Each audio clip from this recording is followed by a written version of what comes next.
Good morning. Sorry we're a couple of minutes late. We had a few things we had to discuss this morning. I'll call this meeting to order. And Mr. Mayor, would you take care of the invocation? Yes, before we pray, I just want to take a couple of minutes to remind us this season of the year, what does the birth of Christ mean to all of us. And without the birth and the death and the resurrection of Christ, we have no place to go to ask for forgiveness. The birth of Christ, as you know, with all the Christmas cards that we have received,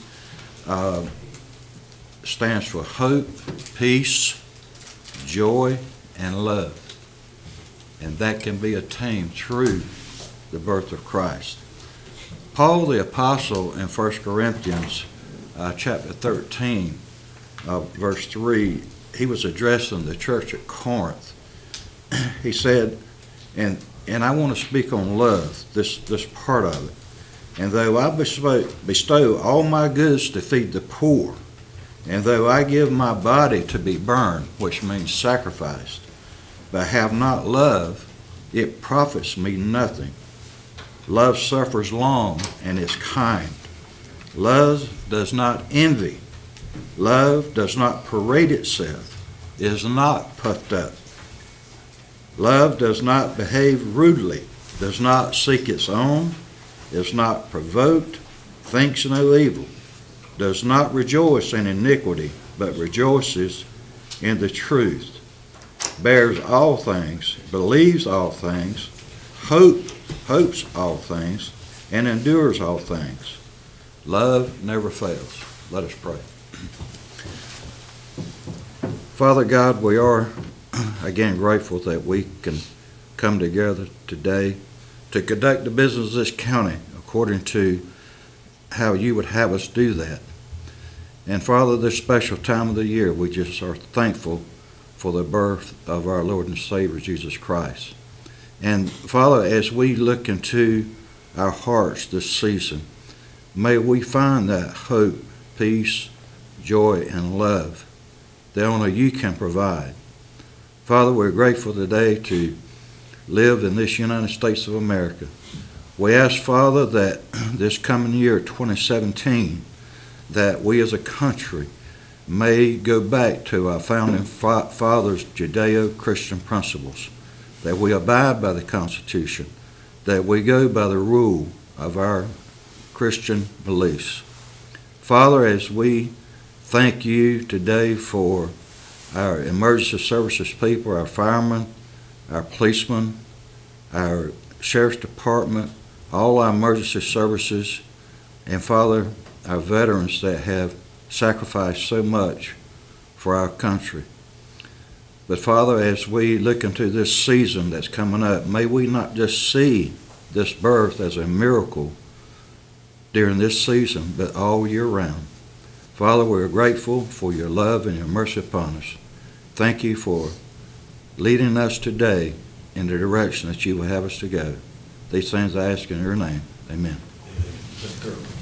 Please join me in the pledge. I pledge allegiance to the flag of the United States of America and to the republic for which it stands, one nation, under God, indivisible, with liberty and justice for all.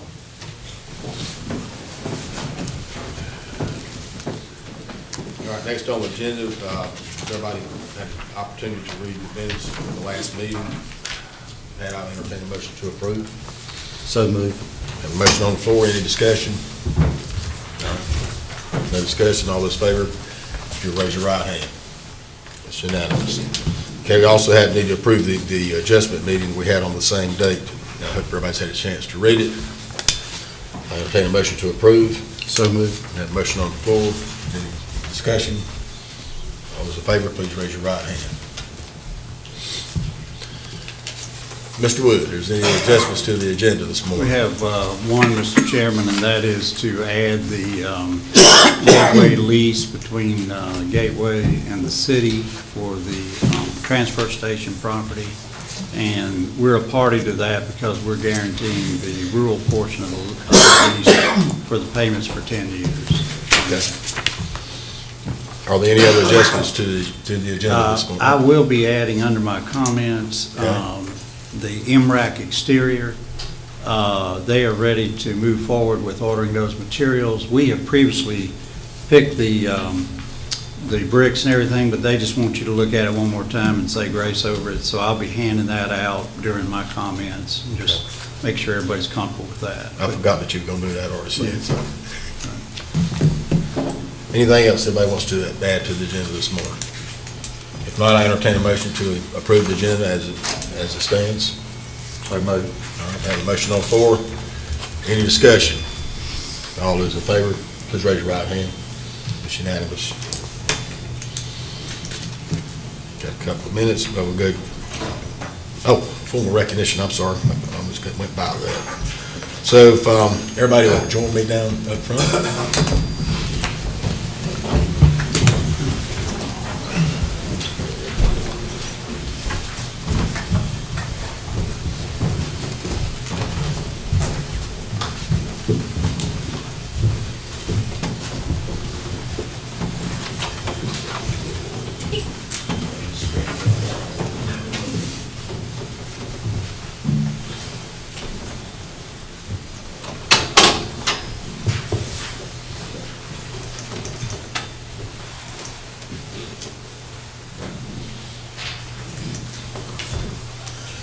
Mr. Dollar, if you'll join me over here.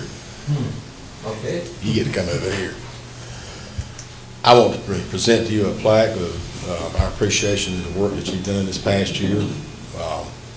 We had a full agenda, we got a lot done, and you should be proud. Okay, well, thank you. And you get to keep your chairman thing too, I guess. Oh, okay, keep them both, huh? Congratulations. Thank you. Thank you.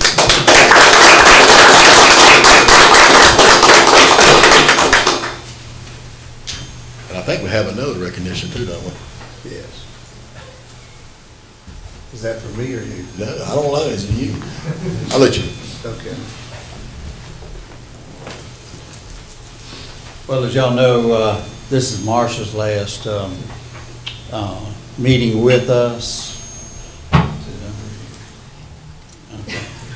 Anyway, we're going to have her back on January 17th, and at that point, we'll give her the gifts and things of that nature. But we did today, this is her last meeting, so we wanted to recognize Marcia, all your work over the years, I think 26 plus years.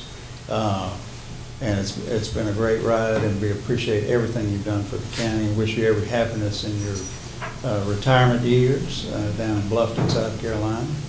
And again, she has promised to come back on the 17th of January. She asked that we wait until then because she's got so much involved in finishing up here, helping to train Carol, and then getting her house ready here. So we will see you back on January the 17th, and at that point, we'll make formal presentations. Great. Thank you.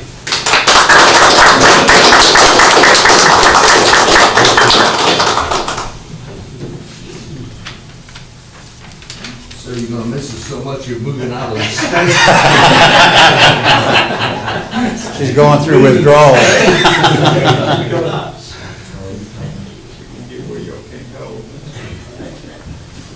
Take a picture of Yeah, let's go.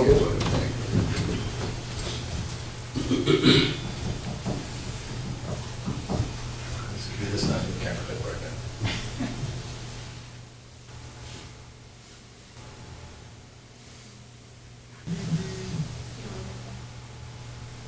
Yeah.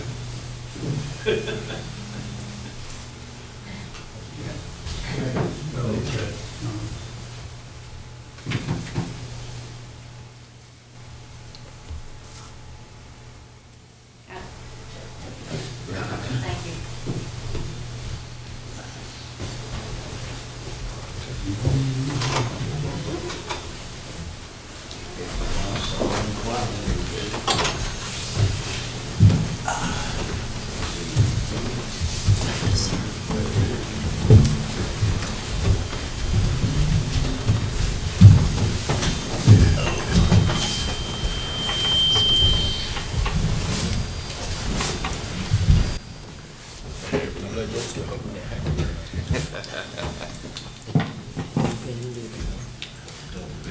Okay, we're at the public comments section, so the public comments are open. Anyone want to just come up to the podium and state your name, and you have 4 minutes. I thought Marcia was stepping up there.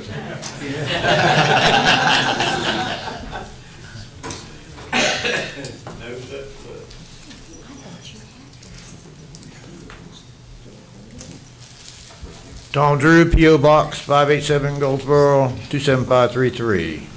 It's always good to sandwich difficult news between good news and good news. Start out with the good news. Bill got in the county attorney got, there's A, B, and C in that folder. C is the U.S. August 5th USA Today International Friendship Day ad. The car post ad in the USA Today's classified, advancing to the world, an evolution of democracy evolving out of Goldsboro, Wayne County, welcoming the world to a forum on that matter to secure that that is so. November 29th, 2016, 4:39 p.m. as requested by the Wayne County Board of Elections Director. An election protest was emailed to the Wayne County Board of Elections office. And that's contained in Section A in that folder. Included on that form, notarized and dated, signed by me, was a request that a scanned, emailed, filed copy of the election protest be delivered back to me. After multiple requests, that has not been returned to me. So some might say it's false or fake news to say that the elections are protested. That the Wayne County Board of Elections office, long history of not securing emails, would be cause ordered to file a motion compelling disclosure, and that I have many motions compelling disclosure to file as findings of fact in this election protest. One finding of fact is when one goes to the Wayne County Courthouse's clerk of court's office to file such, a sheriff deputy would excuse you and tell you you need to take these matters elsewhere. I did advance that concern to the sheriff. There's been no known response, which I included in that. Pray do tell, please tell me where is elsewhere. That day, prior to going to the clerk of court's office, I went to the magistrate's office, because it says in the law book that you file a motion of compelling disclosure at a court of general justice. And I saw a sign in the magistrate's office saying court of general justice. The magistrate that day, a half hour prior to the sheriff deputy excusing me from the clerk of court's office, directed me to the clerk of court's office. So pray do tell, where is a court of general justice? Section B has the amendments A, B, and C to election protest.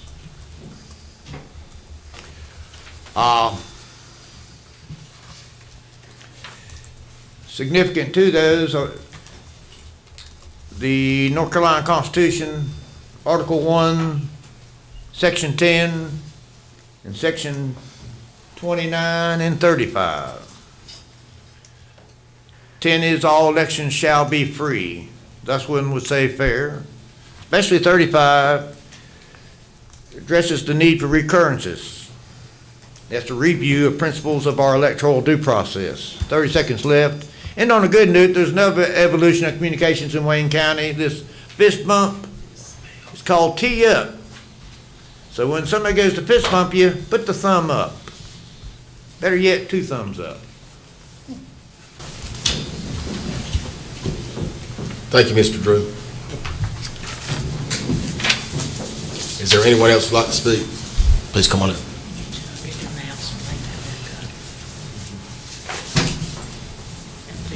Steve L. Herring, 349 Weaver Road, Goldsboro, NC. I got a question here. In this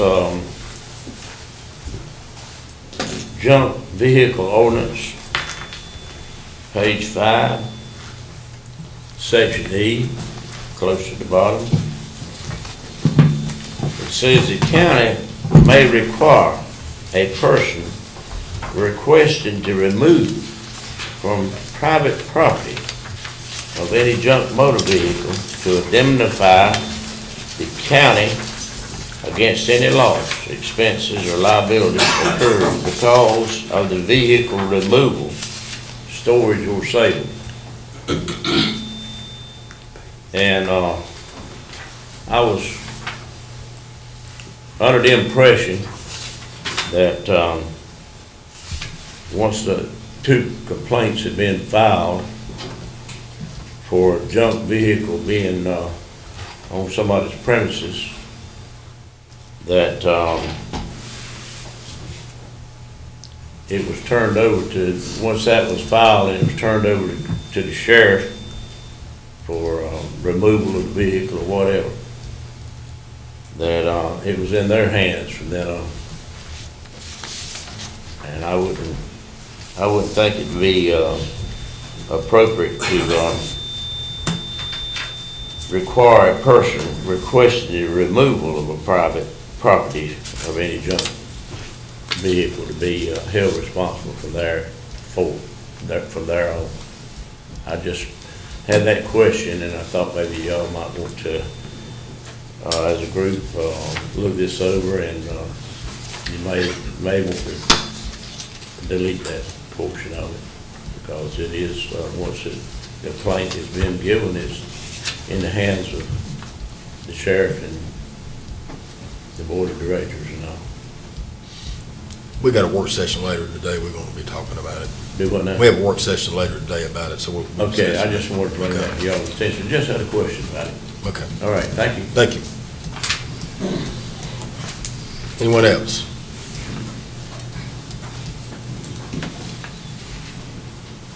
All right, if there's no one else, then the public comment section is closed. Okay, appointment committee, Mr. Gurley. Appointment committee met this morning. We'd like to recommend the reappointment of Dr. Anthony Woolett and Dr. Osborne Wilder to the Wayne County Board of Health.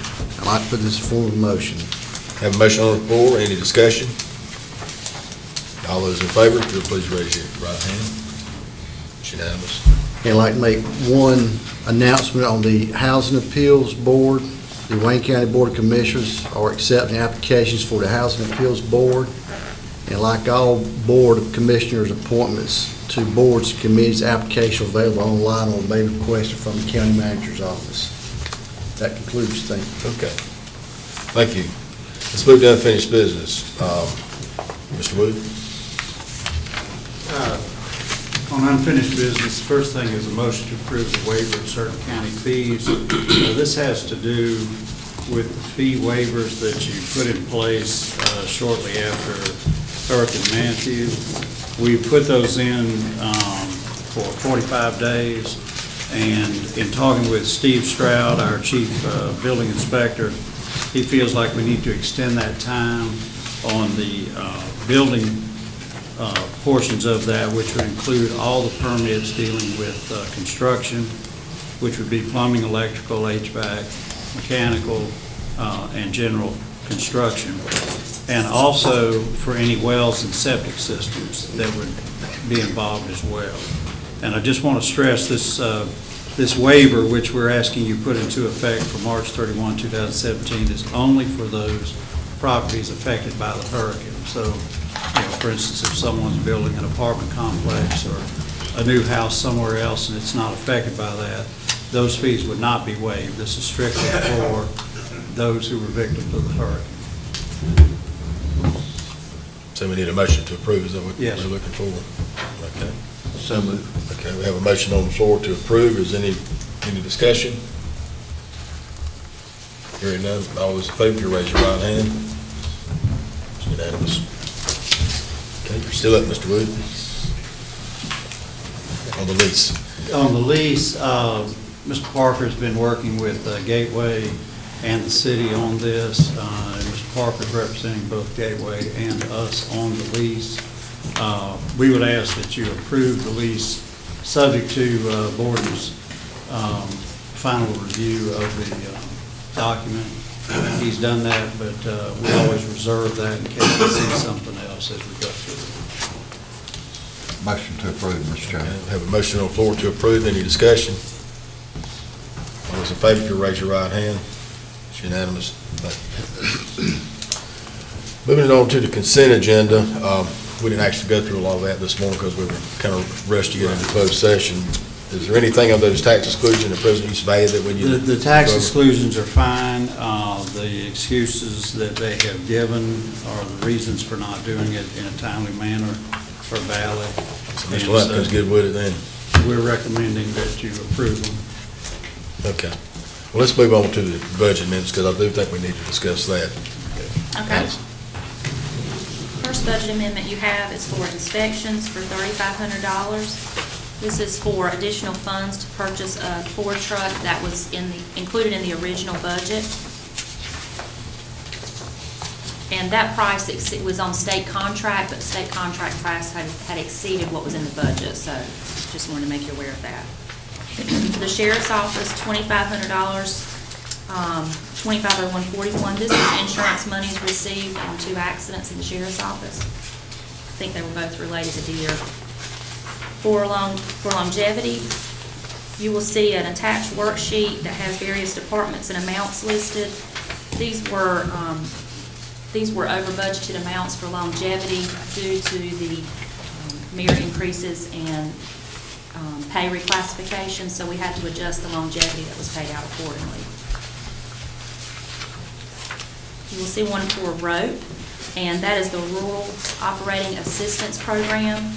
This is just anticipating the funds that we have received for that program.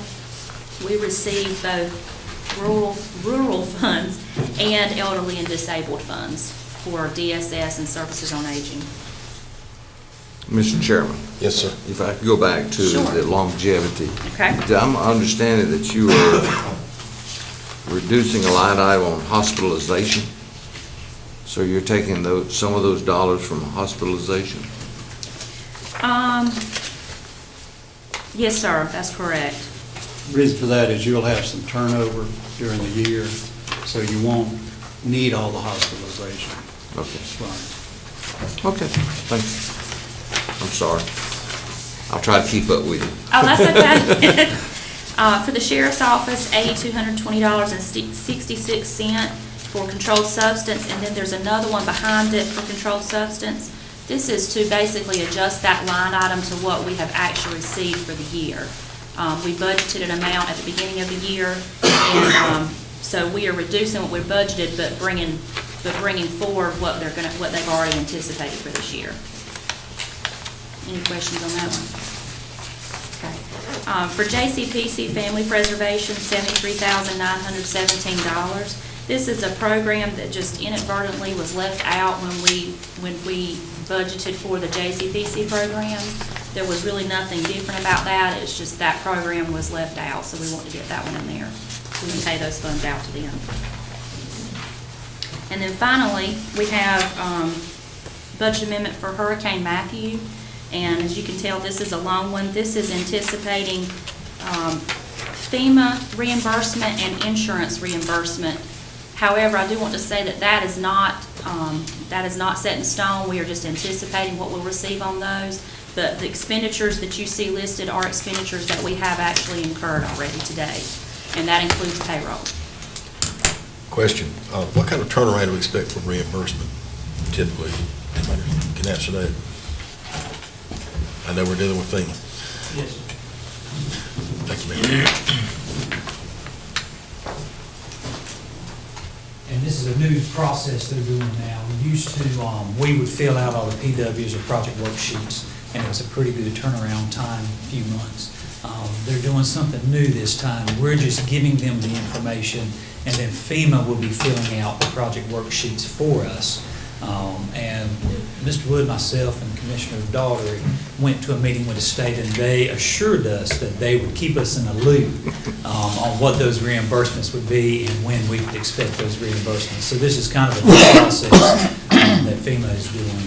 So I really, beforehand, I would say 2-3 months, but I'm not really sure with this new process. Okay. Hopefully it'll speed up the process.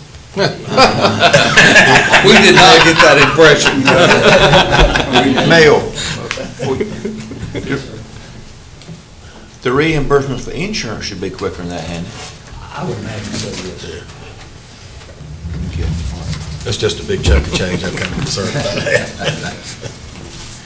Okay, any more questions on the budget amendments? No, I think the only thing I would add to that is this is the amount we think we're qualified for. Yeah. So the only issue would be if they question something on one of the expenditures, but we feel pretty good about it. Very good. Any more comments on the consent agenda? If not, then I'll entertain a motion to accept the consent agenda. Motion to accept. Got a motion to accept. Any discussion? All those in favor, you raise your right hand. It's unanimous. Okay, let's move into new business. And I think you're back up, man. Come on down.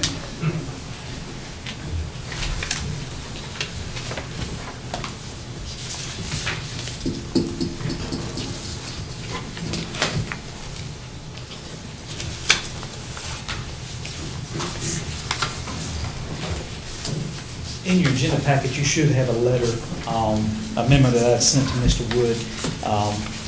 For the past year, the Office of Emergency Services, along with the Sheriff's Office, have been looking at some demonstrations of various vendors for not only our computer-aided dispatch, CAD, computer-aided dispatch, but also for, and if you'll see, Commissioner Daugherty, I did spell it all out for you. I appreciate it. But also for the Sheriff's Office, records management and jail management. Currently, right now, all these are separate items, so none of the software touches each other. So everything in the CAD system for the county, we don't see anything in records management or jail management and vice versa. Everything within the Sheriff's Office, they do not see what we have in 911 Center. This system that we're looking at would integrate seamlessly our CAD system, our records management, and our jail management system. And so in a nutshell, what it would do is, once we get a 911 call, the software would start at that point with CAD, and it would carry through. So when we dispatch somebody out, a deputy out, they would see everything that the dispatcher see. They could go on scene, they could start their process. Let's say we're going to stop Commissioner Daugherty, and we can start that reporting process, and it's a paperless process. Let's say that it gets to the extent that now we have to arrest Commissioner Daugherty. Wait a minute. When we do that, You ain't chair. You write this in the paper. this records management follows into the jail management system. And then once we book Commissioner Daugherty, take him in, used to. You're going to give me a we would trial get now, aren't you? sometime. Then we would start, right now they'd have to start the process with fingerprinting, booking you in, and that's a whole separate system. What we're looking at now is all this would integrate together. So all this data would follow.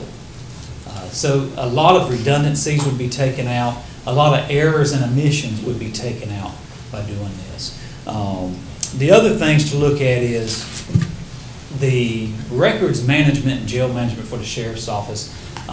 What we're using right now has an end of life of December 2017. That does sound like a long ways away, except for when you start looking at software implementation, you're looking at 12 to 16 months once we give the go-ahead to get this implemented. In the 911 Center, the CAD system we're using now, there's a lot of mandates coming from the state that our software just will not handle. There are other items that we need to be doing, such as mobile CAD, AVL locations, things of that nature, that the system we have is just not robust enough. We've had this system, the maintenance agreement on this system went out in March of last year. The 6-year life went out, so that's when we started looking. We brought the sheriff and the detention office in to kind of look at this with us, and we're all in agreement after, we had 4 vendors that applied. One vendor didn't even answer any of the questions, so we disqualified them. After reviewing all the vendor specifications, we came up with Spielman Technologies, the Sheriff's Office Detention, and OES would highly recommend that we go with this product.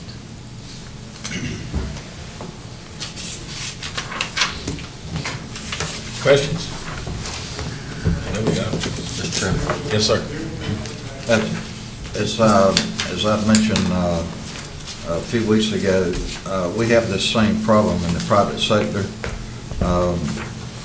The CAD in this case is computer-aided dispatch, and ours is computer-aided design.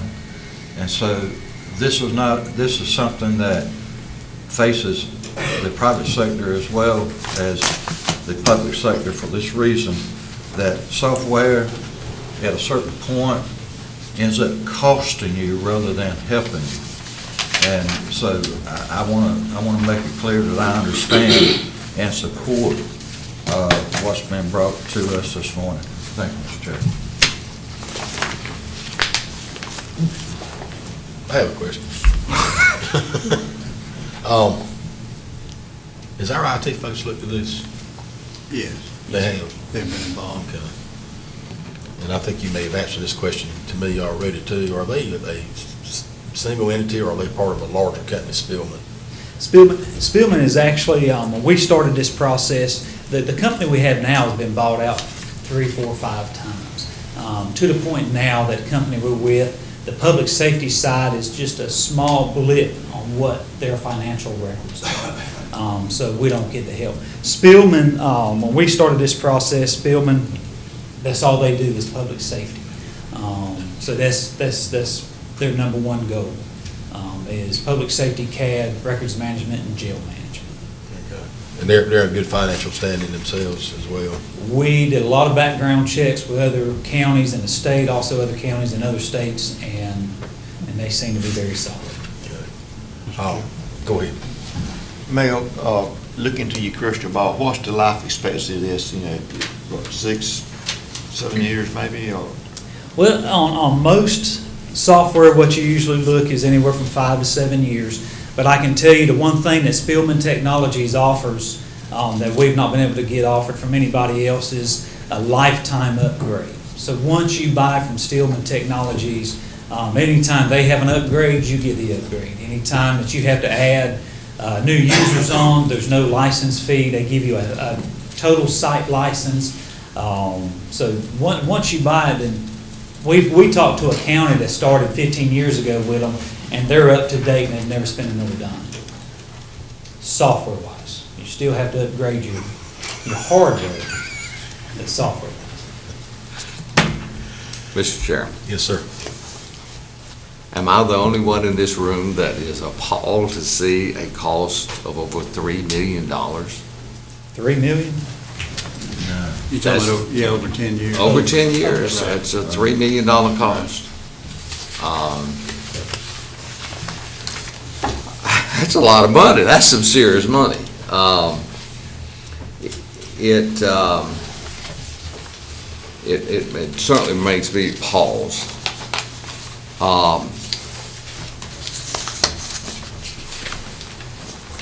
The other question I have is, it seems as if I read in the newspaper that Goldsboro upgraded some software. Can you tell me what that is, and is that interfacing with this? Yes, sir. So what we've done, when we started doing the demonstrations of all the vendors, we included all the small municipalities in the city of Goldsboro to join the county with this, because this is a technology and a software that we want all law enforcement and public agencies to use. The better the data that goes in, then the better the deputy that goes out in the field has as far as information. So the city of Goldsboro was involved, Mount Olive was involved, all our municipalities were involved in this. The city of Goldsboro, which is one of the largest municipalities, they agreed that Spielman was the way they wanted to go as well. So what they've done is they went before their council last night and approved, I think theirs was right at 500,000, I believe, for them. But it ties into our system as well. So if a PD officer was to stop somebody and it's a gang-related member, they put it in the system. Not only does the city see that that suspect is a gang member, a month later, a deputy stops them out in the county, they get that same information. So it's shared information in this one system. So the city of Goldsboro is using the They same will be. system? They will be. They will They be. will be, yes. They've approved that. They approved it last night, yes. And that's our goal, as Mel said, to really work this well, they need to be a part of it, because a large part of our call volume is the city of Goldsboro PD. Well, when I'm looking at that $3 million cost, I mean, what kind of stands out in my mind is that the maintenance on this system is $1.2 million. What does that $1.2 million include? That's our service and maintenance, so that if anything was to happen, anything goes down, we have a phone number we call, they get us back up, because this type of system, time is of the essence to get it back up. So they would cover our software needs, our hardware needs, any upgrades, anything like that. Everything is piled into that maintenance cost. Just like for right now, and you'll see on the spreadsheet, right now we're paying $94,000 a year for the current just CAD system that we have right now, is our maintenance cost. That's not records management or jail management, that's just computer-aided dispatch. We're paying $94,015 a year. Yeah, I did want to stress that the $3 million you're looking at is the total expenditure, so it's about $325,000 a year. However, we have the restricted 911 funds that we use for this. Then we have the $94,000 for the Tiburon that we'll be doing away with. So we're already paying for that CAD. And then we have the sheriff's office savings of about $54,000. So the net cost is about $129,900, which basically $130,000 a year. It just seems awful expensive. Well, And it first is. of all, this It is. company is creating the product, the software, right? And this is not only exclusively going to be used by Wayne County, I take it it's been used by other counties as well. Oh, yeah. So we're paying a licensing, some type of an agreement to actually use this software. We've had site license one time. Okay. Now, that same company that created it, we're going to pay them $137,000 a year just to maintain this software. Yes, sir. Is that right? Yes, sir. That sound like a good deal to you? For what we're getting, yes, sir. Compared to the marketplace, that's the issue, is it's proprietary software. And it's designed to do exactly what we want it to do. It is high. I'm surprised you didn't say, well, they could charge you $200,000. Mr. Mayor, They could actually charge you $200,000 because it's a matter of supply and demand. We have the same thing in the private sector. If you get the top of the line software with all the upgrades, this maintenance and so forth, it's going to be normal no matter what company you go with. Well, and that's why we looked at 4. And the Yeah. thing about it, this was a request for proposals. We do that on software because, as y'all know, the software is never the same. Right. And we had a checklist of features we wanted in it, and whether or not they had it, or they didn't have it, or they could get it, but that would be a modification to their software. So it's a fairly detailed process on that. And so ultimately, there are qualitative differences in software, and that's where, that's why you have to bid it out as an RFP, request for proposals, not a straight bid, because you're not getting an apples to apples. I mean, you can do your own comparison, which we've done, but not everybody can meet everything you'd like to see. And so what happens is, this is one of the best, if not the best product in that proprietary business, probably in the country. And so the problem is, we are going to pay for it. There's no question about it. Mr. Murray. You may have probably hoped arrested some of my concern. You did say that all the municipalities are gonna benefit from this? Yes, sir. All municipalities were involved in the demonstrations. When the vendors came in, we invited all. Now, I'm not saying all the municipalities showed up, but all municipalities were invited to there, and they were involved. In Wayne County, Yes, sir. did all the municipalities show up?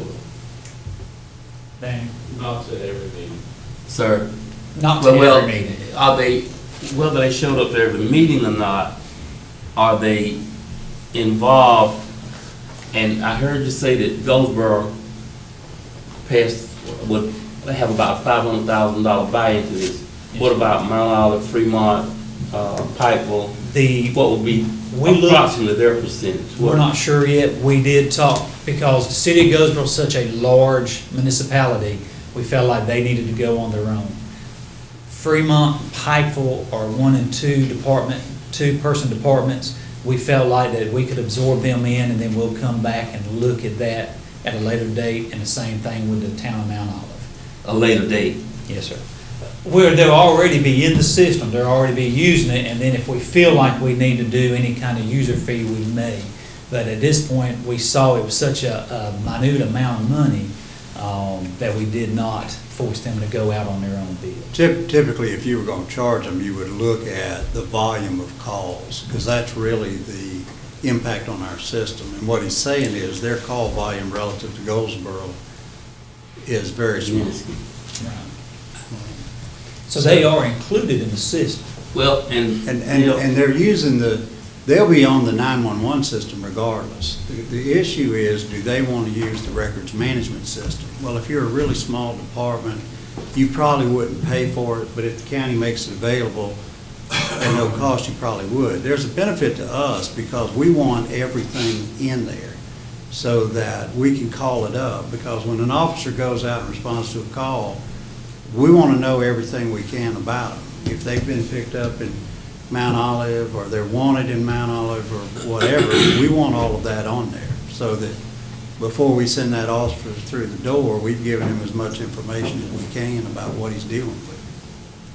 Mr. Aycock? Also, this package that includes the 911 center and the backup center. Yes, sir. So all of it will be incorporated into Yes, sir. That everything. includes not only the primary center and the backup center. Yes, sir. Mel, this might not be, I always hear little things that probably confuse me more than I clear me up. In your 911 center, you have a dispatcher that is responsible for different municipalities. Does Mount Olive, I heard something, and I want to hear it from you. Okay, Does Mount Olive have its own dispatcher in your 911 center, and Pikeville and Fremont, so forth? Yes, sir. So what we have in the 911 center, since 2004, we've had 6 dispatchers. And we know we've doubled our call volume since then, but we still have 6 dispatchers. One dispatcher is our fire dispatcher for the city of Goldsboro and the county fire. We have a dispatcher for EMS. We have a dispatcher for the sheriff's office.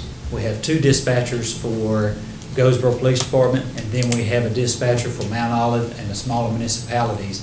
And that dispatcher also serves as the shift supervisor. Serves. As the shift supervisor for that shift. I think you can see from the staffing where your call volume is. Mr. Aycock? And clarify now, we've got a dispatcher for city and the county fire and EMS and all, but now if there's no calls coming in, those dispatchers don't just sit there and do nothing. Every dispatcher can work Every every dispatcher position. is working. I mean, just because that's what they're designated to, they can answer sheriff calls, Goldsboro PD, Mount Olive PD. They're not sitting there twiddling their thumbs. Everybody's working in that room. Well, they have to. We've only got 6 dispatchers yeah. for the whole county. So every dispatcher can handle every call that comes in. And every 6 dispatchers per shift. Yes, sir. Mr. Dobbs? This didn't happen over the last week or so. And what my concern is, I have not, heard anything at all about this. Evidently, you've been having meetings and And there's been a lot of time spent to develop what you all felt like was the best product available, one. Two, have we included this in our budget, to budget for this? I mean, where did this come from? Why all of a sudden here? It just seems like I agree we have to have record keeping and a way to streamline the process, but I haven't heard about any of this, and this is a pretty major investment. We've been working on this, looking at demos for about a year and going through that. The thing that sped it up for us was when the sheriff's office, when they found out that their system that they're using is going into life December of 2017. So that kind of sped it up. For us, some of the mandates that are coming to us for the 911 center, and the unresponsiveness of the current vendor that we have on situations and problems we have, has spun it up as well. So that's where it, in the last, I'd say 2 months, 2 to 3 months, we've spun it up pretty quick. Okay. Well, then, what you're presenting us today is preparing us for it being put in the budget in June? I don't think we can wait that long, because the problem we got is what he spoke about earlier. The sheriff's software is into life roughly 12 months, and it'll take all of 12 months to get all of this done. And this is the reason I asked the question like that. If we, and because I want to know if we need to go forward now or it was a down the road thing. And I hear you say that, unless I missed something, the Mount Olives and the other ones are not there yet. And the question means that, are we leaving them out of it and behind? No, They're included. They're included. They That's are what he's included. saying is we're not even going to charge them. Get it free. The only municipality that is not included is the city of Goldsboro, because their call volume All right, that's what you meant by the so call. much more. Mel, I just wanted to, not to belabor this, I don't want to hear a month or 2 or 3 down the road on the street that, well, we didn't get involved, or we were left out of the process, or. We're actually giving them a far better product All right. at no cost. So if they bitch about that, we need to have a conversation. So. I'm sorry, I missed that. If they complain about Okay. Blip. I just want to make sure that someone doesn't down the road say that they don't have it because they weren't in the process, and then run the risk of someone going out getting something else that won't match, won't work, won't do this, won't do that. And that's the reason why we include them in, because the bottom line is, and I'm looking, and I'll be selfish, I'm looking at the county, I'm looking after the sheriff for the county, is he needs all the information, deputy needs all the information they can get when they go out on the road, because you might have one deputy in one zone. This information, if we get everybody tied into the same information, it's all tied together. If somebody stops somebody in Mount Olive and they get out there on Baker Chapel Church and that deputy stops them, they've got all the information. So it's the safest thing we can have. And I'm not doubting that side of it at all. And that Mount Olive police officer will also, in other words, if there's an outstanding warrant on somebody, he needs to know that. He may be thinking he's doing a regular traffic stop, and we may actually have an outstanding warrant on this guy. And he needs to know that. I'd like to ask the sheriff if he would come up and give a few comments on what he thinks, because it certainly impacts his department. And while he's getting up, I got a question for Mail right quick. Not only will it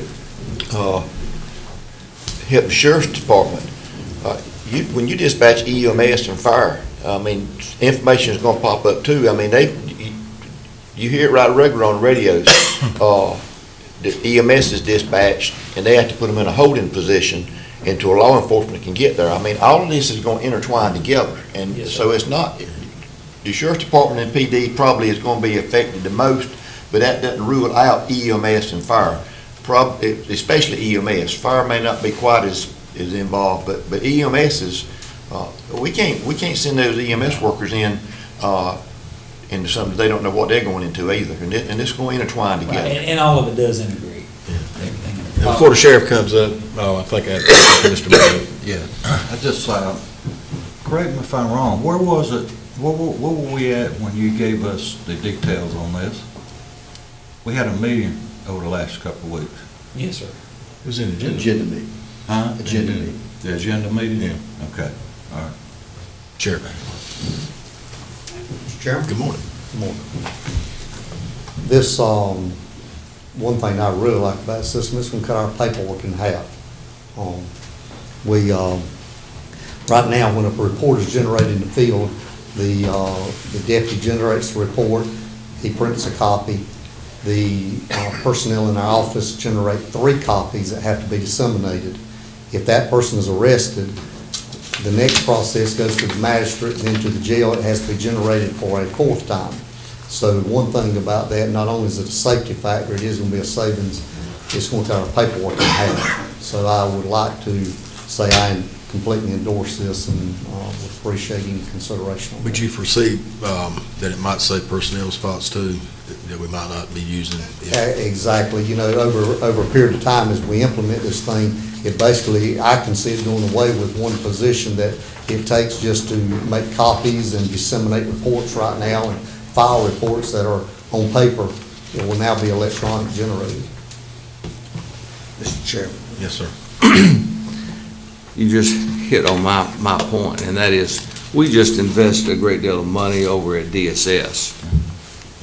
And the reason that we weighed that was because of the savings on personnel.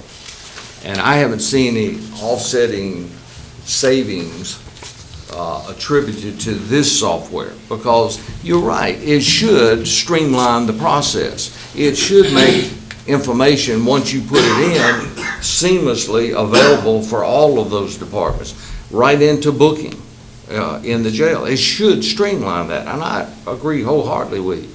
But again, in looking financially at it, where are the savings? He does have about 54,000 in savings in here. But you're right, we think there may be more. We just weren't ready to commit on that yet, but as we go and look at his budget after we get it in, we may very well be able to have. So looking forward in upcoming budgets, you may be looking at that. That is correct, and I think we've been very conservative on what our savings are going to be anyway, based on this old system. We're saying even if the old system can continue, you know, we're going to have expenses there, and I think we've been conservative in saying what we could save. I think it's even going to be more than what we've projected probably, but I think we'll at least save what we're looking at, but I think we've been very conservative on that side too. So we may very well get it down below the 129,000 that's left. And in regards to that coming from the 911 restricted funds, are there any additional dollars that we possibly could tap into on those funds? We have applied for some grants for that, and we got denied, but we are going to apply for more. But right now, I don't foresee there's going to be any additional funding. You're not really in good with these guys up there at 911, or it seems like every time you apply for a grant, they deny you. I don't think anybody's in good with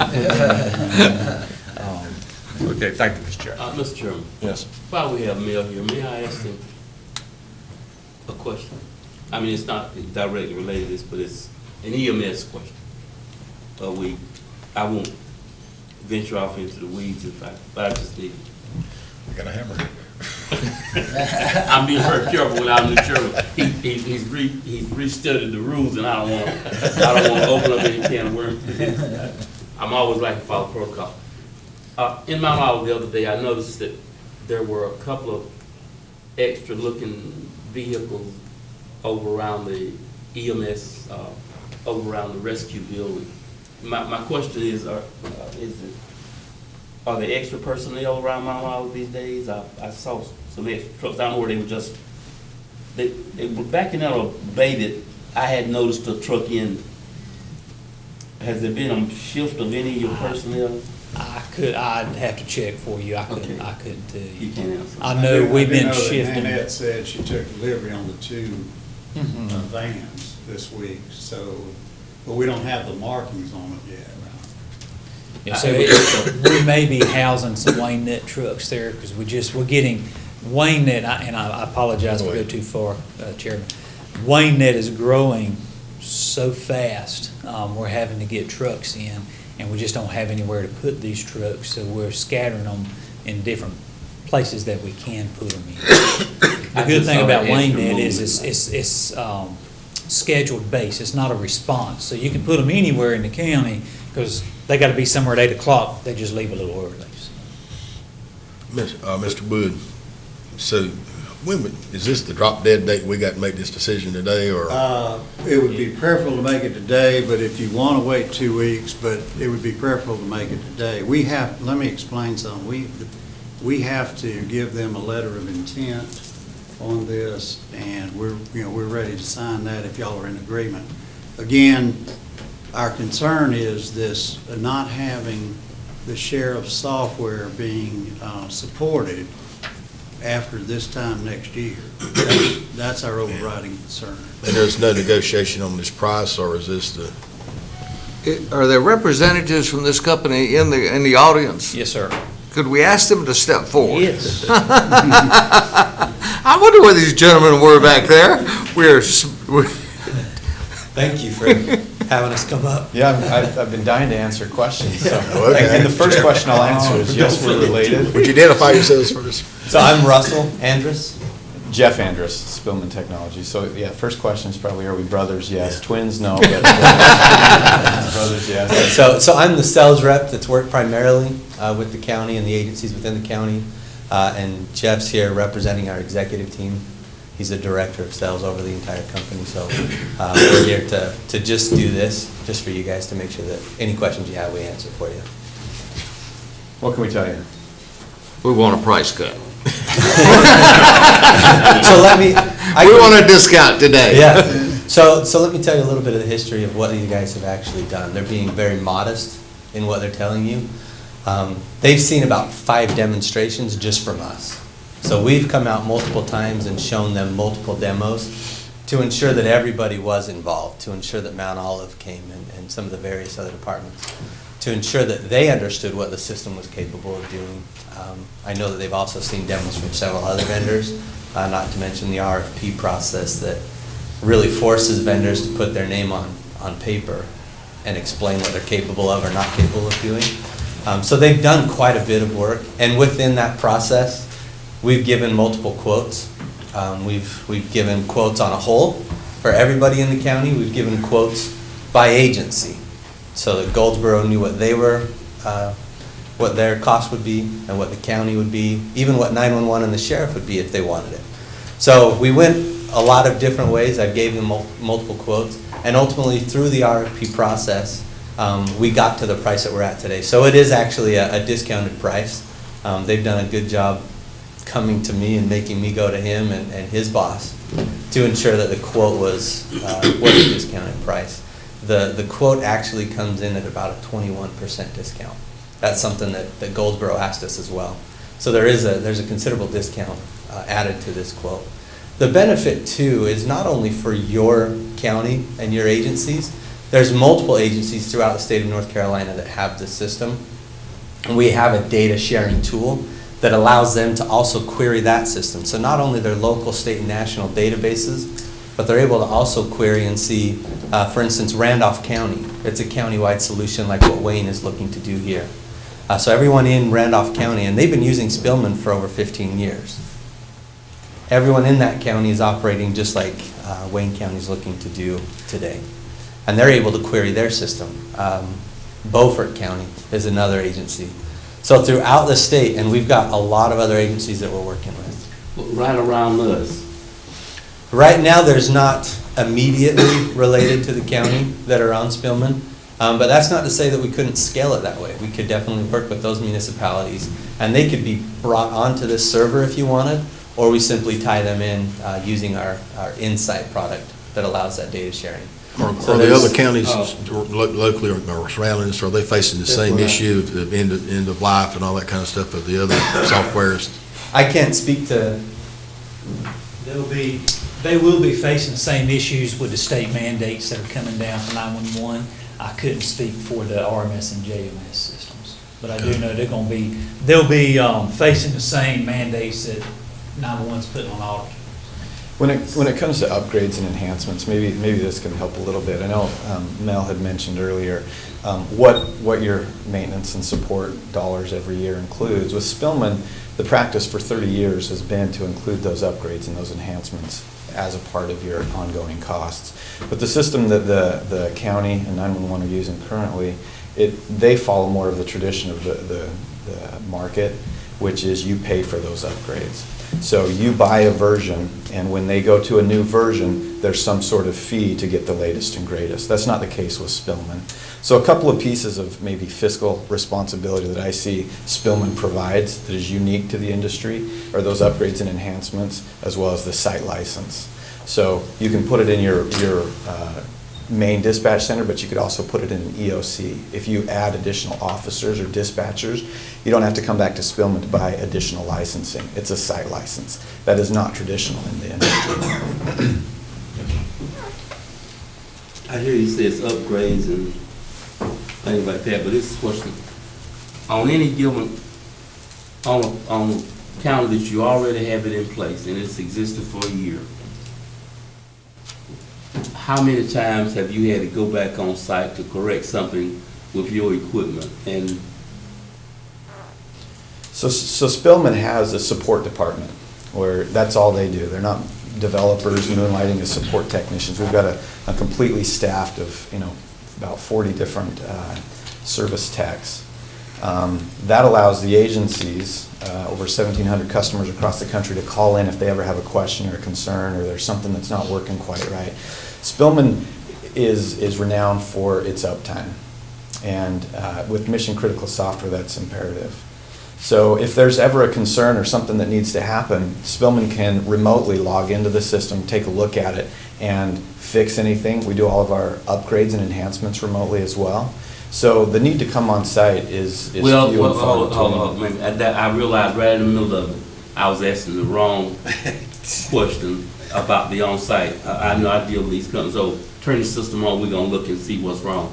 That's what I meant. On-site is not necessarily the physical footprint that you may make here, but what interaction with the counties, and approximately how many times for this maintenance fee that Joe is so concerned about, how many times would you have to interact with us on an average? Because that says something about, to me, it says something about the quality of your equipment and what the possibility of it going down, and then what are we paying for it? Because every vendor that I dealt with personally wants to sell you a maintenance contract, and so you wonder, if this equipment is good enough to buy, then why should we have to pay this enormous maintenance contract on something that ought to we expect to last some of the time without having to have a problem? That's what I'm trying to get at is, what is the average, is there some kind of average amount of time that you think you would have to interact with Wayne County, and for lack of a better word, justify a maintenance fee? Yeah, so hopefully, I guess you can look at maintenance a couple of different ways. One way, and maybe in the way you're referring to, is more like an insurance, right? We all buy insurance, we hope we never have to use it, but if we need it, it's there for us. And support can be looked at that way, although if the system administrator has a simple question, how to run a report, or some question about the new enhancements that's coming out, they can call support and get those questions answered. If there's a tweak to a report that they run regularly, they can call support and we can change that report so that it fits their agency a little bit more specifically. But that's not all you get for the maintenance dollars. As I mentioned before, the upgrades and enhancements are included with the cost of those support dollars. Now that's not to say that our support is more expensive than vendor B, because I think we're also very competitive and maybe even less than most vendors comparably in the industry. So you're not paying more support dollars than you would if you went to another vendor, but you're getting those upgrades and those enhancements as part of that as well. In addition, we've included on-site training regularly every year as part of that support. And if I'm not mistaken, it includes the cost of a couple of individuals coming out to our our users conference every year that we do in Salt Lake City, where it's a week of training, and they can sign up to their specific discipline, whether it's dispatch or patrol or maybe IT or jail, and get training for a week. So we've included a lot more of these kind of things that I think bring a lot of value.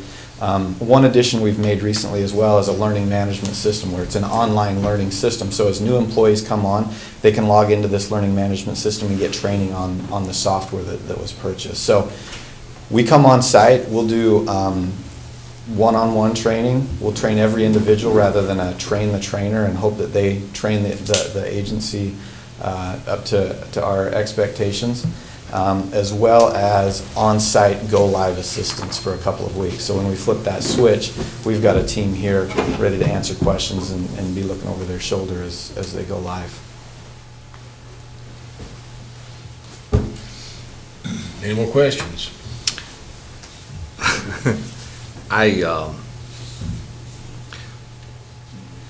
What is in Wayne, I mean, in North Carolina, what is the next largest county that you all are servicing?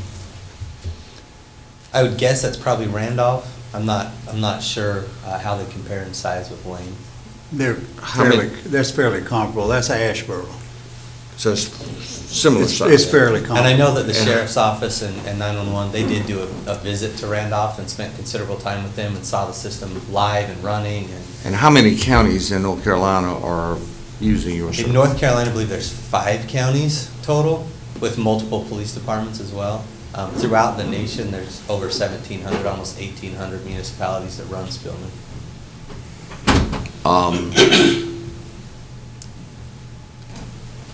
See, the real issue from what I'm understanding is basically the county is going to go ahead and provide this for the smaller municipalities. So the county is in fact providing that to those smaller. The only exception to that would be Goldsboro, is that correct? Yes, okay.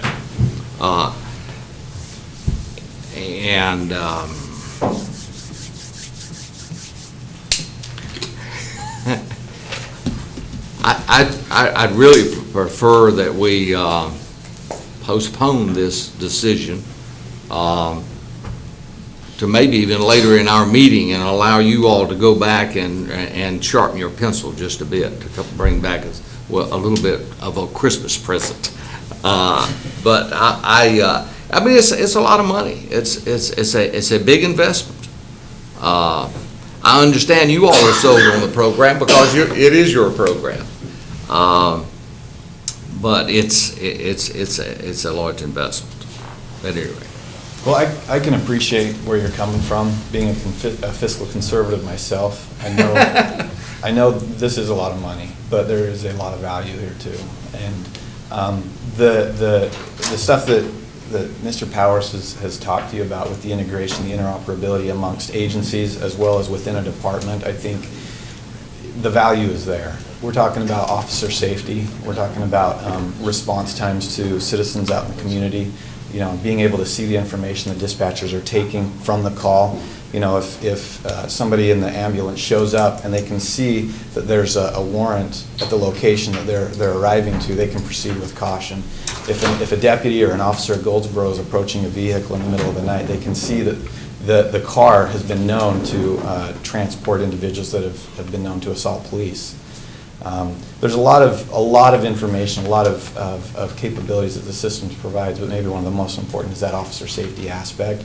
When it comes to law enforcement and public safety, it's all about information. 90% of what they do is dealing with information. And you're right, we do represent the company, and we are sold on the company and what it provides. But I myself worked for a sheriff's office in Utah before I started working for Spillman while I was going to college, and used it.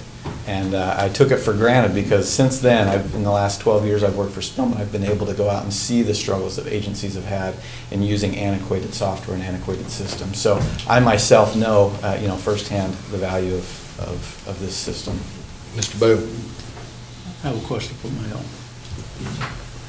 Doesn't Homeland Security either have a mandate already out or coming out that all first responders, law enforcement, all have to be on the same sheet of music, have the same information? You know, like countywide here? It hadn't come out yet. No. But it's coming, but it ain't come out yet. They've talked about it. Or it was coming, yeah. Okay. Hey, Mr. Chairman, if I could, I Yes, got two comments. One, Randolph County's population is about 142,000, so they're a little bit bigger than we are, but basically the same county. So I wouldn't think their call volume is more than ours. The second thing I just wanted to mention, I think we talked about it 2 weeks ago, but I think the closest analogy on this would be to what Northwoods has brought to DSS. You know, DSS had a similar situation where every time we wanted to enroll someone in a possible program at DSS, they had to go back in and manually collect the information. And if you think about it, we've got a bunch of different silos here. We've got, you know, our patrol division, Goldsboro's patrol division, we've got our detention center. All of these are in separate silos right now. What this allows is this information goes across those silos, and it's electronically accessible to everybody that needs to have it and that has clearance to have it. So that to me would be probably the closest analogy I could give to you. And so it is not merely replacing what we have, it's a real enhancement over and above what we have now in terms of our software. Because as Mel started out, these are all three separate softwares right now. They really don't speak to each other. Mr. Gurlow. Question, all four of you or either one. So Beaufort County's online with y'all, and I assume Vic's your point of contact. Yeah, Vic. How long have they been on board with you? Beaufort has been on, if not more than 20, just under 20 years. That's a pretty diverse group too. Yep. There, but so how long do you think the implementation link's going to be if we give you the go-ahead on? So typically, like Mel said, typically the implementation is anywhere from 12 to 16 months. But given the situation here and the end of life of a records management system, the last thing you want is for law enforcement to be tied to a mission-critical software that has no support. Yeah, I agree, and that was my point. We're kind of at risk with certain current software applications we have, especially with the sheriff's department's end of life near in December 17. So with today's culture, I don't want to put anybody at risk of, so I think we probably need to start moving sooner than later. Yeah, and kind of talking about discounts, that's something that we've given the county assurances, is that they will be live by this time next year. It's a tight timeline for us, and we've had to restructure some other projects and resources to ensure that that can happen. But we are putting our name on the paper saying that they will be live by this time next year to ensure that there is no period where they're unsupported on mission critical information like this. Mr. Chairman.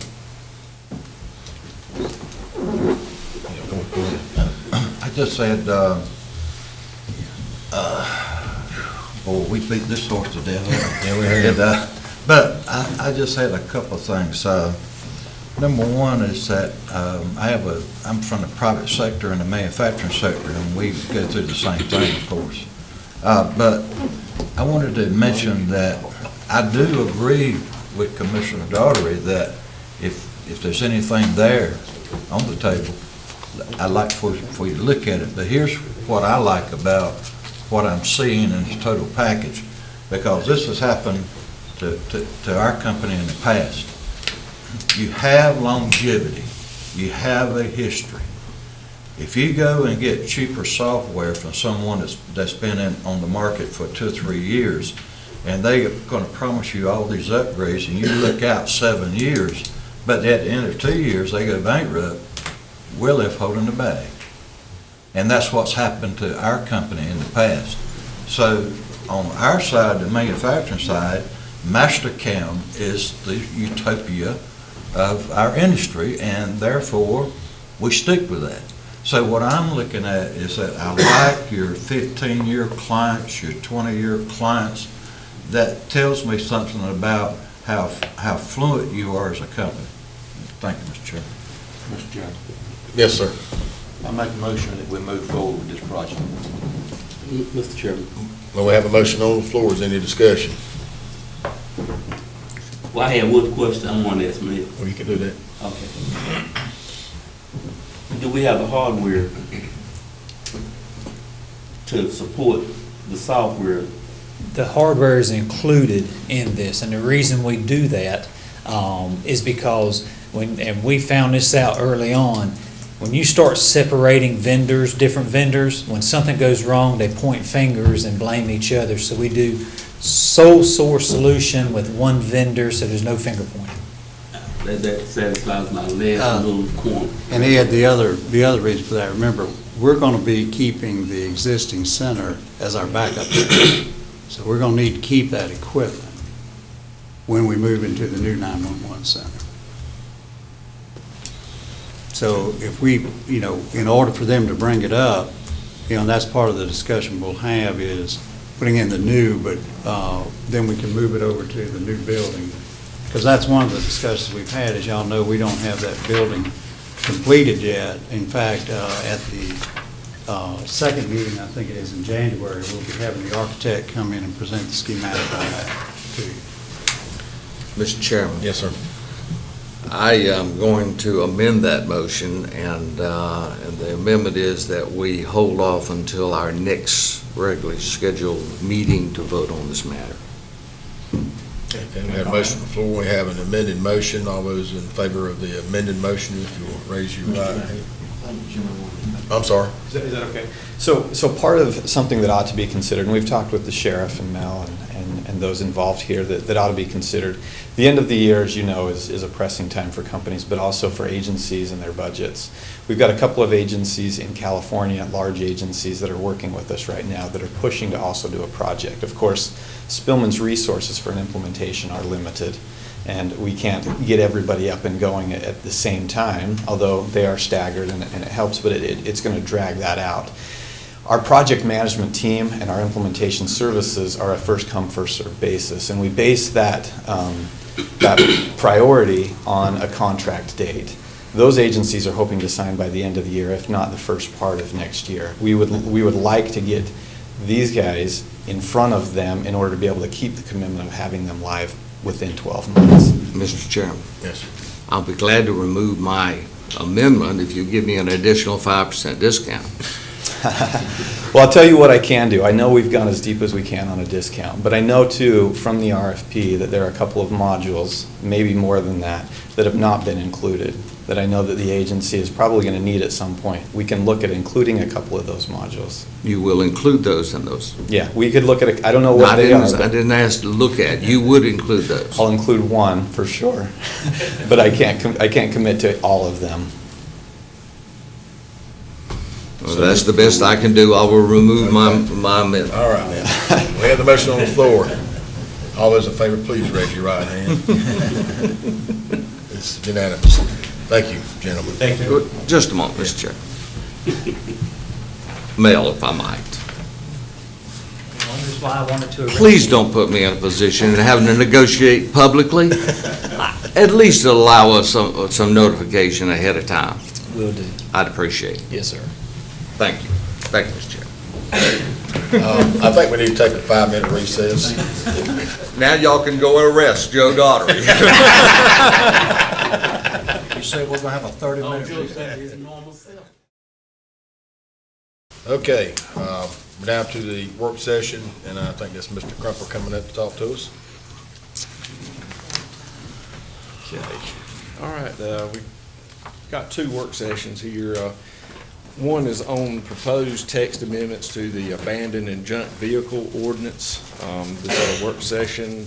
This ordinance was originally adopted July the 2nd, 2002. The county, had a working group on ordinances. This working group took a look at this ordinance and they recommended some changes.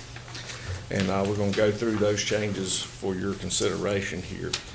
The first one was Section 30-181, the responsibilities of the sheriff and code enforcement officer. We just added some language in there that included, defined including private lots, recorded subdivision lots, and mobile home parks. So we made that specific to include those three items. The next one was 3182. We added a definition under motor vehicle or vehicles. This is straight out of the general statutes. Motor vehicle or vehicles means that all machines designed or intended to travel over land or water. We added the term or water. So that could include a boat.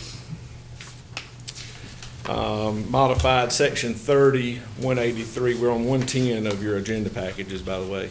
30-183B, which is abandoned vehicle, which is unlawful removal authorized under the investigation after receipt of 2 complaints in writing. We added that terminology there. The county enforcement officer may determine that a vehicle is an abandoned vehicle and order the vehicle removed. That's on page 110. Section 30-185C, which is on 111. We added under investigation and after the receipt of 2 written complaints. So we're basically adding the requirement of having 2 written complaints in order to investigate. Modified section 30-185, section D, to allow 2 vehicles to be stored under car carriers or car covers. Previously, it had 1 vehicle allowed under a car cover, so we're allowing 2. The car cover must be in good repair, and then we just changed some terminology there to fit in item D. The next section was 30-186A. We have taken and allowed, let me get to 136A. We allowed this of notice to be affixed to the door of the residence or place of the business at the vehicle is located, and we extended the time period for removal by the homeowner from 7 to 14 days. So now, just instead of affixing a tag to the vehicle only, is a notice stuck to the door of the residence or business, and changing that date from 7 days to 14 days.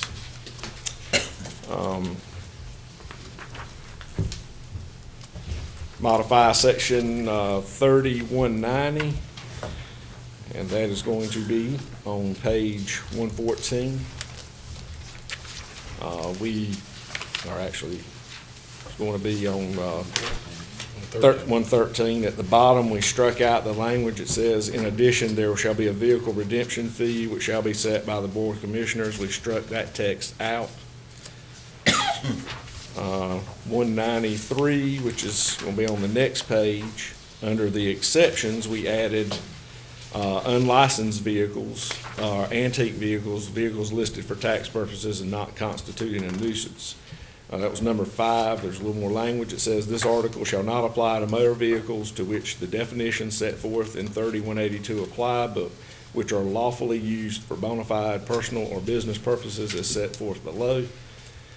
Number 1, unlicensed motor vehicles operated or otherwise used on a regular basis off-road and maintained in an operational state of repair for their intended purpose, such as farm trucks, tractors, construction equipment, forklifts, recreational vehicles, vehicles used for show purposes, and other motor vehicles specified in the General Statutes 2051 as exempt from registration. Number 2, any vehicle which the planning and inspections director or his or her designee determines on the basis of generally available compilations, data, or information is regarded as having appreciable value as an antique. And number 3, listed with the county tax assessor for tax purposes and kept in a manner that does not constitute a public nuisance. These changes have been reviewed by the county attorney. If you have any questions, I'll try to answer them. Mr. Chairman, the question that was brought up in our public hearing this morning is on page 111, under 30-185, number E. Can you interpret that, or someone, Mr. Parker or somebody, was the question that was asked in a public hearing really the case? As far as person requesting the removal from private property of any junk motor vehicle to indemnify the county against any loss. What does that mean, if you will? It means that instead of the county having to pay for the cost of having that done, the person that wants it moved would have to pay the cost. Well, what about if it's as a result of a complaint and that the person that the vehicle's being removed is not the person that did the complaint? How does that work? Well, the person that is requesting that it be removed, and if somebody just complains that they've got too many things on there, they go in and the county authorities go in and decide that it has to be removed. I don't think that that would be.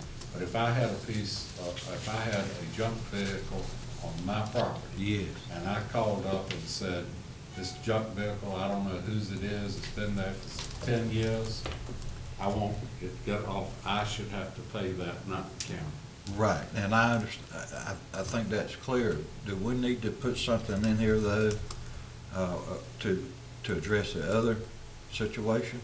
In other words, if a vehicle is removed as a result of someone else's complaint,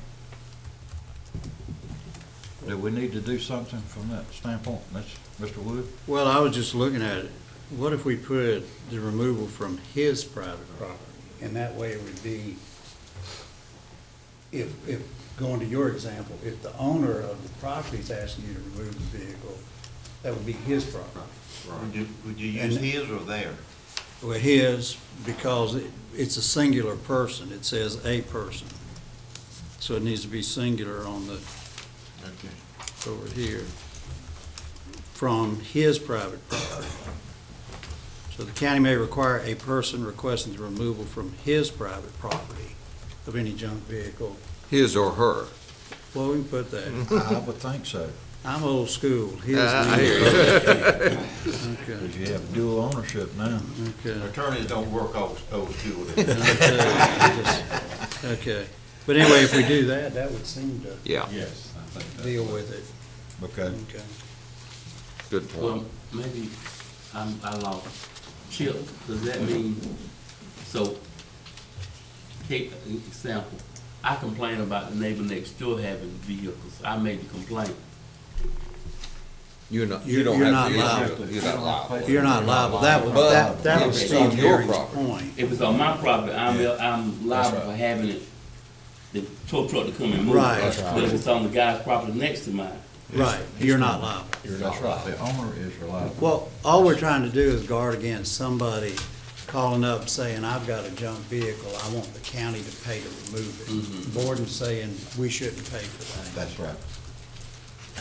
Mr. Chairman. Yes. And the only other comment that I'd make is that we have removed the penalties, the dollar amounts here. And the reason for that is that the property is actually being lost, so therefore that is the penalty. So that's why the dollar amount of penalties were removed. Is that correct? That's correct. Okay.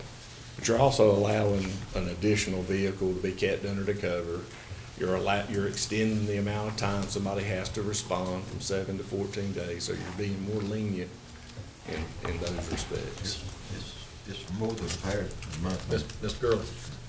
Just to clarify, the recreational vehicles, what's that? Boats, Boats, anything like that. jet skis, ATVs, Yes, is that licensed trailer? ATVs? ATVs probably would not be, since I think they would be, well, not sure about ATVs, if they would be treated as a motor vehicle or not. Unless it had a license on it, I don't think it would be. And I consider that as an important part to be considered. Well, the general statute doesn't define ATVs in its definition. It did define things that travel across the border, so that's why we modified it, match that. Could we, this board consider adding ATVs, motorcycles, recreational vehicles of that such? Because you can see those in the yard. Motorcycles would be covered, I think, because they're licensed and require But registration. some of them are unlicensed though, that's why I was questioning. Let's see. 3182.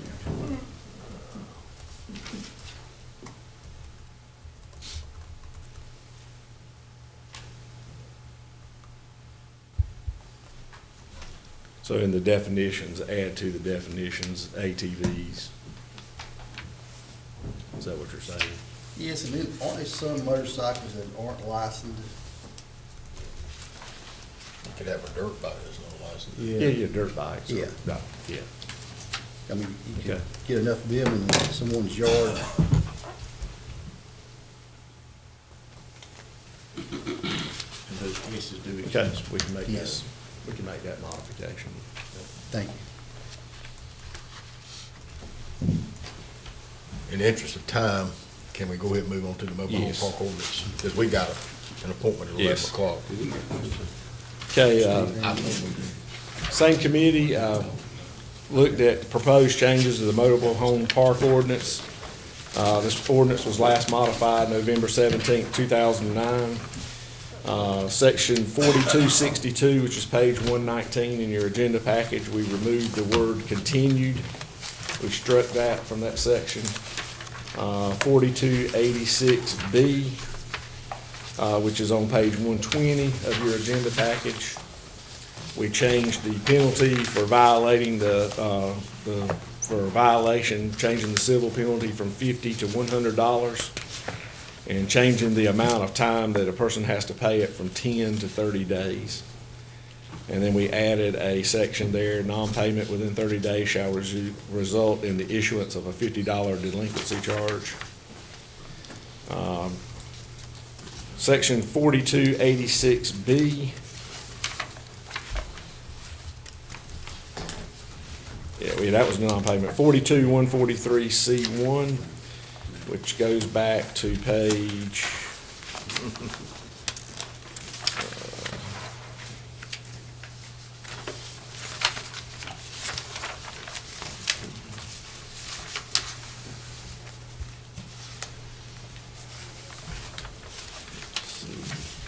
128 in the package. We struck out, each mobile home lot shall have a permanent marker for 911 in front of the mobile home, separate from the mobile home. We struck that out because that's now required to be placed on the home. Before a certificate of occupancy is issued now, that's being inspected, and they have to have numericals put on the home. So those lot markers a lot of times get knocked over, they get missing, and it's not really effective to require that any longer. And then we just renumbered that rest of that section. Section 42167, which is on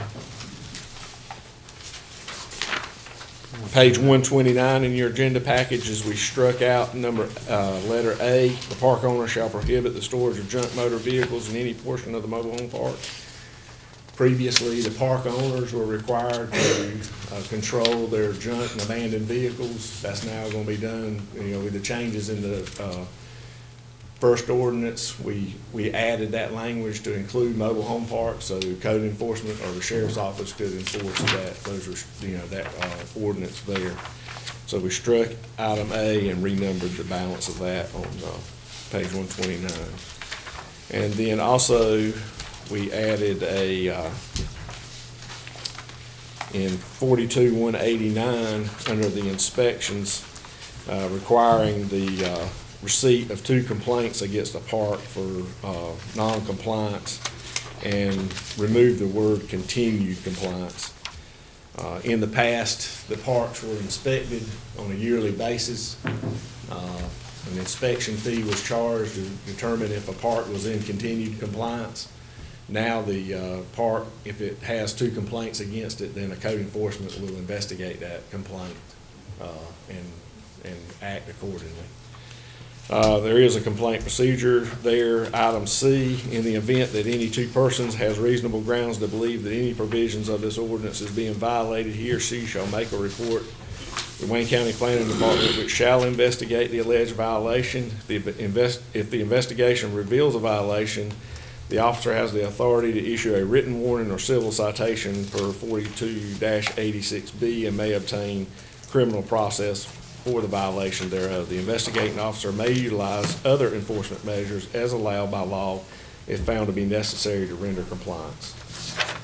And I think that is the last change to that ordinance. Questions? Mr. Chairman. Yes, sir. I suppose the first question I would have is on page 120, where we are talking about each day's continuing violation of this article shall be a separate and distinct offense. Is that after the 30 days? Mr. Parker, is that? No.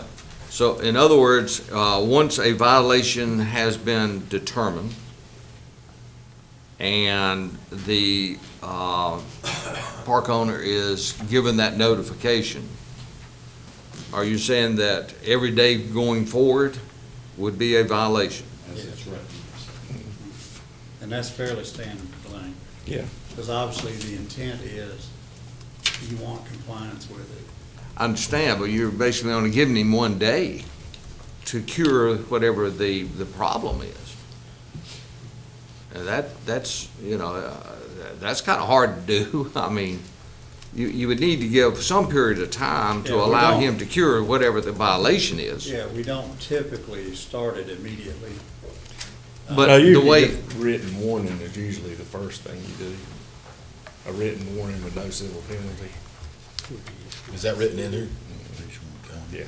I would just say that you would need to give some period of time to cure the violation. Well, the written warning, like he's saying, that's when you put him on notice it needs to be done, is, you know, and that's before you formally cite him. So if he takes care of it, then it's not an issue.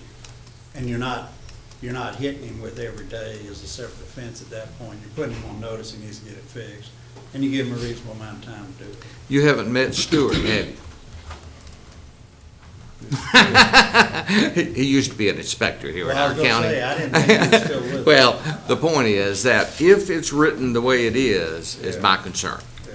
And I would like to have it specifically stating here that after a period of time, if that's 14 days, but after a period of time, then each day after that would be a continuing violation of the article. Some time needs to be provided, though, to cure whatever breach there is and violation. I mean, Chip, have you got any recommendation there? Do you think 14 days is enough time? Yes, sir. Council, can you kind of advise, or how we could possibly change that to after 14 days? Yeah. But I think we need to provide some time to allow the park owner to cure whatever the violations are. Yeah, and that's already existing. This statement is already in our existing ordinance. Which one is that? What you're talking about. Item C, which each day's continuing violation. I know, but if you strictly interpret that, after you issue that, going forward every day, you would be in violation. Right. And is a separate violation. Correct. And each violation is a $100 fine. Correct. You could eat up a bunch of money in a hurry. Fix the problem. So, you know, if we can give some time. Other than that, I'm good with it. Anybody else? Mr. Chairman. Yes, sir. I guess I might as well bring up the, I think I brought it up before, but just, if you will, Chip, this doesn't,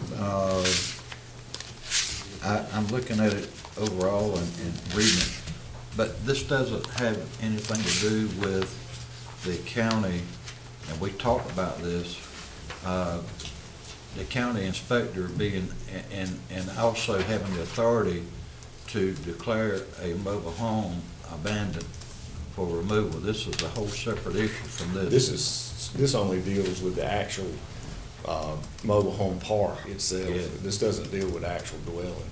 Right. But you Dwelling, took care of that in. minimum housing in the code minimum deals housing. with housing itself So it's covered in another ordinance. that you already adopted. Okay, and refresh my memory, does the county building inspector or someone in the county have the authority to declare a mobile home, or, I know we do for other houses, but a mobile home abandoned? Do we have Yes. that authority? Yes, Complaint from 5? yes. I think. So there has to be 5 citizens to complain, and then an inspector goes out. Is that correct? Correct. Thank you, I'm using senior citizen as an excuse for this question. Okay. Thank you. Again, we've got an appointment at 11 o'clock, so we really need to make a motion on whether or not we want to go ahead and set this up as a public, both of these are public hearings on July 17th at 9:30. Mr. Chairman, Excuse me, January. Mr. Chairman, I move that we set a public hearing on the, to receive public comment on the proposed amendments for the abandoned and junk vehicle ordinance and the mobile home ordinance. January 17th. January 17th at 9:30 a.m. All right, motion on the floor. Mr. Chairman, if I could, Yes, could we consider an amendment to that to say that included with that will be a proposed change as drafted by Mr. Parker? So add that. Because we've got to Yes. advertise that. Sure. Right. Well, you're advertising these and you can make these changes At that time. All right. Right then. Motion on the floor. All those in favor? Right then, we're good. Okay, county manager's comments, we need to make these short. Yes, sir. I'll make it real short, I don't have any. All kidding aside, I do have one. The architects previously, this is what they spec'd out for the building, and y'all agreed to previously. But they're getting ready to order the bricks, so they want you to look at it one more time, say race over it, and see if everybody's accomplished. So this is typically what they do. You'll see they just put some concrete block out there, and they form up a small section of what the wall will look like. This was taken yesterday by Kevin, so don't worry about the top part. That's just where it got a little wet from the rain. What it'll really look like is the second row there, and then this is what the brick color is. But they want to make sure before they order this, because this is a whole lot of brick. Mr. Chairman, you okay with that? I'm good with it.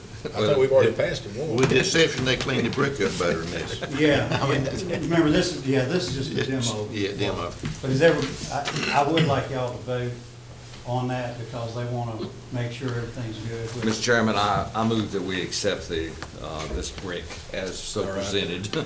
Okay, we got the motion. Okay. Any discussion? No. All those in favor, raise your right hand. Okay. You satisfied? Yes, that's all I have. All right, Mr. Bell? All of Comments? my committees took the month off for December with the exception of East Point. East Point went to Pinehurst for a retreat, so no report. All right. Mr. Aycock? Excuse me. Just one thing I'd like to mention is, this past Saturday, Reese Across America, Wayne County participated in that in a pretty large way. I know of at least 3 cemeteries that had wreaths laid for on the graves of veterans. I had the pleasure of representing the county at Pikeville Cemetery. I want to thank the Pikeville group for, they also did the Pikeville Town Cemetery, and also one of the nearby churches at one of the minority churches had several veterans buried in their cemetery, and they also was wreaths laid on them. Mr. Pate, I did pass on to them that you had planned to be there, that since you were chairman this year, you had been asked to go to Evergreen, and they certainly understood. But very, very touching ceremonies, so, and that's all I have, Mr. Chairman. Mr. Mayor? I'll keep mine short. I just want to take a couple of minutes to just wish everyone, all the commissioners, county manager, county attorney, staff, and all county employees, and all citizens of Wayne County, a very Merry Christmas and Happy New Year. And I do hope that those Christmas cards that we have received, as I mentioned in my invocation, of hope, peace, joy, and love, I pray that all of us may gather all four of those during this Christmas season. Thank you. Mr. Marty. Mr. Chairman, I attended, don't have my calendar with me, but I've been to a library meeting, I think since I was here, and attended the Gateway meeting / Christmas breakfast, I think we should call it, last week. And I just want to continue to say that I think our Gateway department is running about as good as you're gonna get one. I just can't seem to not be amazed at the creativity of the director and how well that's running.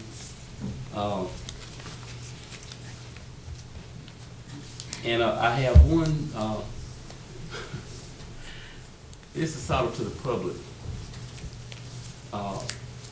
and this had to do with Hurricane Matthew and something called a wind deductible that every person who has an insurance policy needs to read carefully and get a clear understanding from their insurance agent what the wind deductible addition to your policy should mean. And I just think it's something that the North Carolina legislators have allowed to be put on the back of property owners. It shouldn't be there. And just in case someone out there might watch this telecast, I would not mind having a call from anyone who may have broad knowledge of what could be done about it. Thank you, Mr. Ms. Dollar. In full clarification, I do want to make sure the public's aware that I did not get arrested today. Yeah. But with that in mind, I do want to tell everyone how pleased I am that we are now entering our holiday season, and Christmas is upon us. And it's my favorite time of year. I think it's a lot of our favorite time of year. It's time to be with family and friends and to reflect over the last year of what's happened and brought joy to our lives and some challenges, but also looking forward to next year and making plans for next year and how we can improve the lives of Wayne County. So I hope everybody has a very, very merry holiday season and a very Merry Christmas. Thank you, Mr. Chair. Mr. Gurley. Ms. Wilson. Marcia. My sincere thank you for your dedication and loyalty to Wayne County and your professionalism shown over the years. Most importantly, your friendship. Probably the most memorable Kodak moment was in Hurricane Fran. It was dark 30 in the county administration building. That limb came through the window. I remember. That was a priceless. If I just had that Kodak moment, it'd been priceless right now. I was very surprised. Congratulations. Now go enjoy. Thank you very much. I appreciate it. Ditto. I did attend the Evergreen ceremony on Saturday, and there were several hundred people out there, despite it being very, very cold. And I just enjoyed the support that our community provides our veterans and our fallen heroes, and it was really touching. It really was. And I too look forward to a Christmas, and don't want to think about politics or anything during that time or change. And that's my plan. And that's all I'll say. And very quick. I just wanted to add, I missed something. I wanted to add a thank you to my mobile home director, chairman, for giving us an invitation to their Christmas meeting and party last night. Several of us were there. we continue to enjoy that relationship with the Mobile Home Association. Thank you again for inviting us, Mr. Harry. All right, folks, we will need to be going into closed session, and that reason Mr. Parker is. Consider qualifications of proposed employees. Okay. We have a motion on the floor. Any discussion? Before I call for the vote, we'll be holding that closed session in this room, so. Yes, it'll be here, so everybody not associated with the board needs to leave once you vote. Invite you to leave. Well, and a Merry Christmas. So all those in favor of the motion, please raise your right hand. Okay, we're in closed session. This has been a presentation by Wayne Goldsboro Television of the meeting of the Wayne County Board of Commissioners. Wayne County Commissioners meet the first and third Tuesday of each month in the Commissioners' Meeting Room on the 4th floor of the Wayne County Courthouse at 224 East Walnut Street in Goldsboro, North Carolina. For more information, the County of Wayne is online at www.waynegov.com. The mailing address is Post Office Box 227, Goldsboro, North Carolina 27533. Thank you for watching.